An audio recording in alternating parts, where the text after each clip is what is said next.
Hello guys, welcome to Sanghamitra's kitchen. आज आपण बनवणार आहोत वाळवलेल्या सांडग्याची भाजी।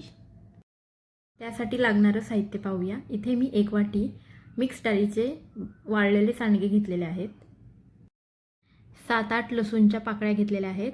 1 बारीक चिरलेला टोमॅटो, कढीपत्त्याची पाने, 1 बारीक चिरलेला कांदा।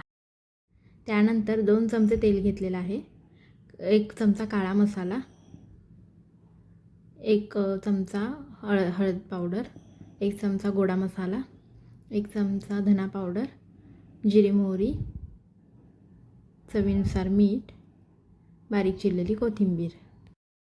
आता आपल्याला हे सांडगे चांगले भाजून घ्यायचे आहेत। बारीक गॅसवरच भाजून घ्यायचे, जळणार नाही याची काळजी घ्यायची आहे। भाजल्यानंतर एका प्लेटमध्ये काढून घ्यायचे आहेत। आता त्याच कढईमध्ये आपल्याला 2 चमचे तेल घालायचं आहे। तेल चांगलं तापलं की यामध्ये जिरी मोहरी घालायची आहे। जिरी मोहरी छान तडतडली यामध्ये आपल्याला लसूण घालायचं आहे। लसणाचा एकदम छान वास सुटलेला आहे। फोडणी आपली छान बसलेली आहे। आता यामध्ये आपण कढीपत्ता घालणार आहोत। कढीपत्ता झाला की आपल्याला यात कांदा घालून घ्यायचा आहे। कांदाही आपल्याला चांगला भाजून घ्यायचा आहे।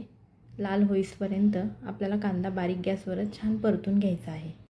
कांदा छान ट्रान्सफर झाल्यानंतर यामध्ये आपण आता टोमॅटो घालणार आहोत। टोमॅटो हे आपल्याला चांगला बारीक होईपर्यंत छान परतून घ्यायचा आहे। ते झालं की यामध्ये आपल्याला आता घरचा हा आमचा काळा मसाला आहे, त्यानंतर हळद पावडर, गोडा मसाला, नंतर धना पावडर हे आपल्याला आणि चवीनुसार मीठ हे आपले सगळे मसाले घालून आपल्याला एक चांगलं तेल सुटेपर्यंत हा मसाला व्यवस्थित चांगला बारीक गॅसवर परतून घ्यायचा आहे। भाजीसाठी इथे मी पाणी उकळून घेतलेलं आहे। मसाल्याला छान तेल सुटलेलं आहे आणि आता यामध्ये आपण भाजलेले सांडगे घालणार आहोत।